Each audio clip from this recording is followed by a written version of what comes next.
Chapter 15, Gitana and Plum, More Surprises. Uncle Han has sent spies, a small, highly trained unit of hummingbirds, to Bloom to scope out the situation. If all goes well, we should hear from them by tomorrow morning. While we wait for that information, we need to gather as much power as possible if we want to drive out the invaders from Bloom. Admiral Mason will have our troops ready, but we want to avoid a bloody incursion if at all possible. Knowing your mother, she won't want to see anyone killed. She sighed to Plum and Gitana, clearly of a different mind than their mother. Which is why we should use every gift bestowed upon this family to defeat their army and render them powerless to attack ever again. If Gitana and Plum nervously wondered what Aunt Melis meant by gifts, they did not have to wait long. Gitana, I am well aware of your abilities, declared Aunt Melis. You too? Gitana scowled. Apparently everyone in the family knew except her. Yes, I know, and I need you to train so you can fully unlock your abilities to shift form, fly, and breathe fire at your will. I have called your grandma and grandpa from the guest quarters to meet you in the courtyard. Plum and Gitana were sure they had heard incorrectly. Grandma and grandpa are here?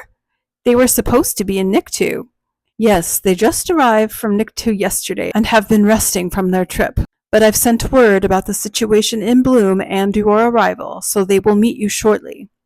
Gitana was ecstatic to hear her grandparents were there, but had no idea how they could help her train to be a more effective dragon. Aunt Melis, reading her mind, simply said, "They'll explain it to you when you see them." It was just starting to dawn on G what abilities Gitana possessed. Wait, is Gitana a dragon? That explained a lot. Yes, she turns into a dragon under duress, Auntie Melis explained quickly, then turned to Plum. G was left in shock, the gears slowly turning in his brain to absorb this information. G looked back and forth between Plum and Gitana. So she could survive a long fall because she would feel scared and turn into a dragon? Plum looked at him apologetically. Aunt Melis ignored G's question since G clearly knew the answer. Plum, I've heard your empathic abilities are pretty good, but I'd like to train with you, especially on the telepathy part. Telepathy? Plum had never heard this word. Yes, telepathy, the part where you read and manipulate thoughts, obviously, Aunt Melis replied a little impatiently. Then gesturing toward G, their aunt added, like when you made G shoot Gitana's horse. Plum's head went into her hands while G turned red. G did not enjoy Aunt Melis's intrusion into his private thoughts, and Plum just wished everyone could get past the whole throwing Gitana over a cliff thing. Auntie Melis, I'm a little confused. Plum steered the conversation away from the cliff. You just said I'm an empath and telepath, but my parents called me only an empath. Isn't telepathy just part of being an empath? No, Aunt Melis replied indignantly. Regular empaths only have power over feelings. You are not a regular empath. You are a TAFE empath. You have the ability of an empath and a telepath. Okay. Plum was processing this as fast as she could. But I've never heard the word TAFE. Melis sighed. This is what happens when you leave a child's powers to amateurs, she muttered. I suppose your mother was trying to keep it simple. I am here to make it complicated. Aunt Melis was the only person who smiled just then. To be clear, whatever you want to call yourself, you are able to read both emotions and thoughts and control both emotions and thoughts as well. Got it? Yes, I think so. You already know what your powers are, right? You're just learning the right name for your powers, Aunt Melis confirmed, hoping not to have to explain further. Yes, Plum replied cooperatively. So how do I train for that? I thought only Mom could train me. Auntie Melis laughed. No, not at all. Your mother isn't even an empath of any kind, correct? Plum nodded her head. Well, guess who trained her to train you? I don't know. Plum was very curious to learn who else might have her abilities. Me, darling, stated Aunt Melis matter-of-factly. I am an 8th level TAFE empath, the highest known level, she said with more than a little vanity. You probably don't remember, but I trained you until you were 4 years old, which is why your skills are so advanced. Plum thought she detected a bit of arrogance in Aunt Melis, only to realize in horror that Aunt Melis heard her thoughts. Yes, Plum, I have been accused of being arrogant at times. It is the natural effect of being the absolute best at something. Plum aggressively shook her head as if to shake Aunt Melis out of her head.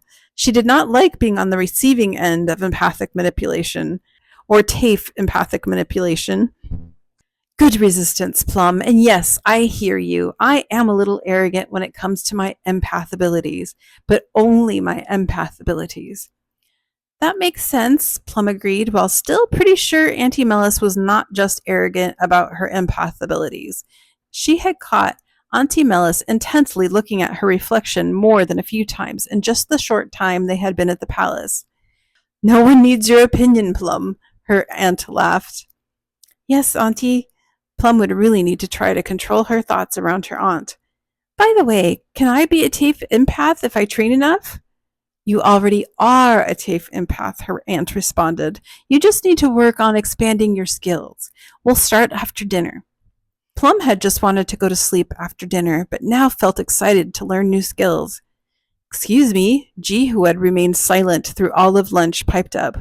I'd like to help too. I'm an expert archer and a pretty good equestrian as well. Is there something I can do while we wait? Aunt Melis looked intently at G, then questioned him quietly. Why are you asking to help when you're in so much pain? G looked around the room, surprised to see everyone but the governor and Plum looking glassy-eyed, paying no attention to him whatsoever. The governor was manipulating them in some way. Plum whipped her head around to look at G. You're in pain? It's not bad, G lied. Nonsense, Plum's aunt replied gently. You've been pushing yourself too hard for days. She turned to Plum. Plum, would you mind leaving G and me to talk privately for a minute? No, it's okay. G held up his hand to stop Plum. I don't mind if Plum hears us. Frankly, he felt more comfortable with Plum present. I had no choice but to keep pushing.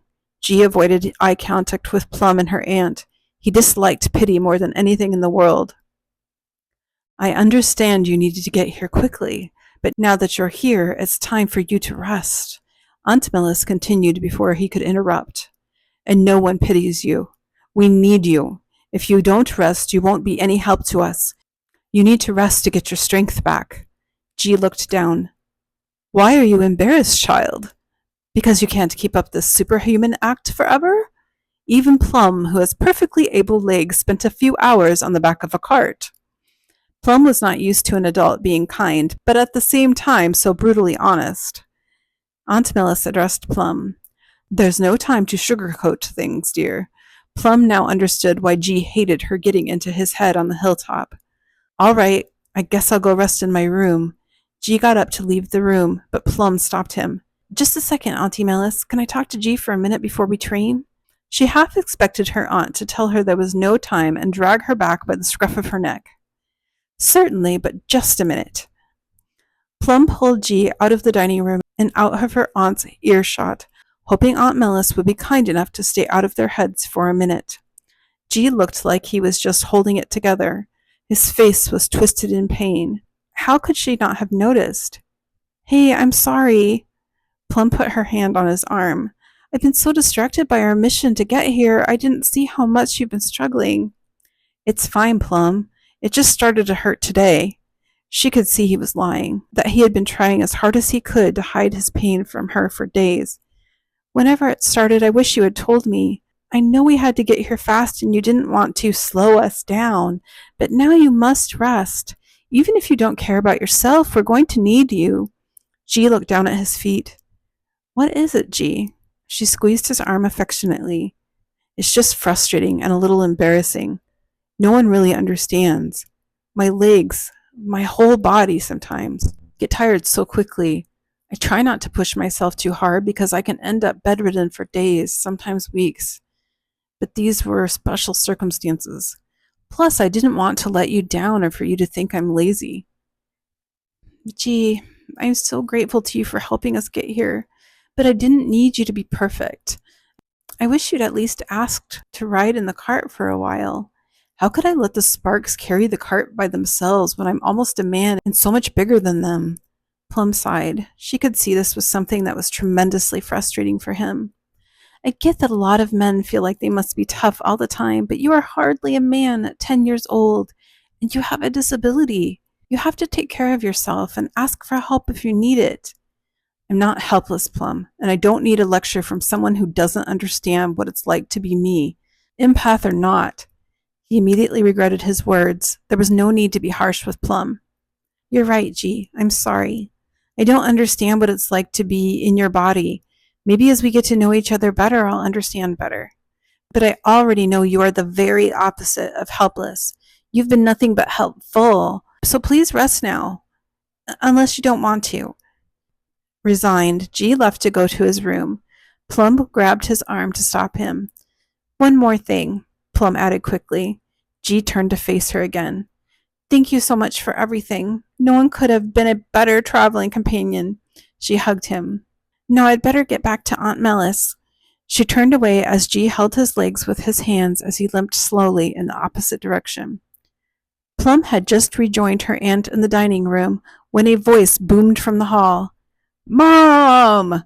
A heavy set of boots stomped closer and closer until a tall, handsome young man appeared in the doorway. Mason! Aunt Melis jumped up from her seat to throw her arms around him. I'm so glad you're back. I'm so sorry we had to send you out again after you just returned. Aunt Melis rubbed his arms as if he were cold. No worries, Mom. Grandma and Grandpa arrived safely and Seal is doing well. He is hot on the trail of the mer pirates, who we think might have kidnapped the San Diego delegation. Aunt Melis's smile fell. Goodness, I hope he finds them soon. He's the best sealed for the job, but I wish he would come for dinner. Me too, General Mason agreed. Imagine how surprised he was to find out he'd saved his cousins from mer pirates. His eyes twinkled when his mother gasped. Really? Oh my gosh! Gitana blurted out. That's right, it was Admiral Seal who saved Tulip Bright and me, and he asked us to say hi to you, General Mason. Gitana added, but I had no idea he was your brother. Her heart melted once again, thinking of the brothers' story. Auntie Melis demanded to know how Seal happened upon them, so Gitana gave her the short version. Oh, how funny! Aunt Melis had clearly not been floating for hours in ice-cold water, because if she had, she would not have found it so funny. We'll have to have him come home soon after we take care of Bloom and plan a family gathering. Aunt Melis was delighted at the idea, then remembered to introduce everyone.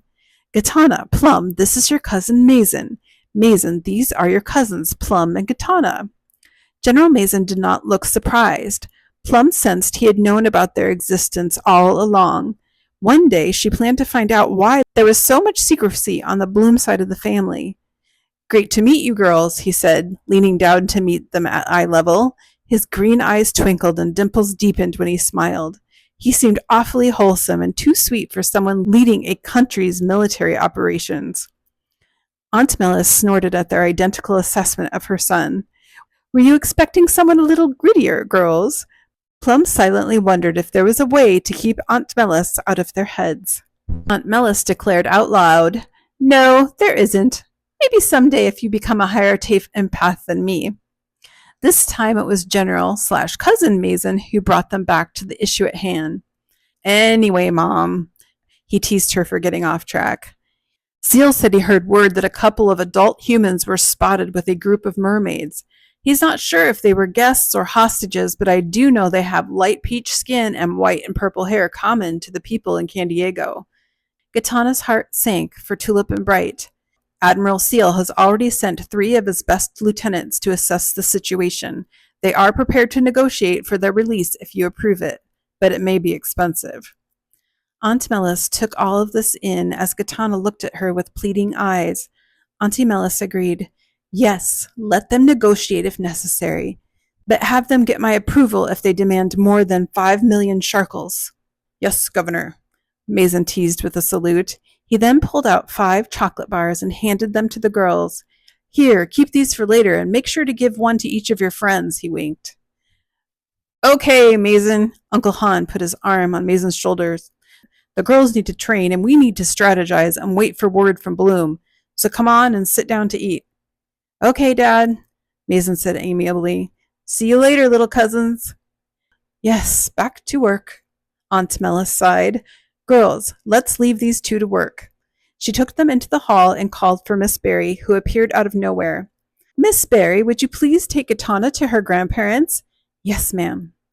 Aunt Melis smiled excitedly at Plum. Now, my dear, let's learn some magic.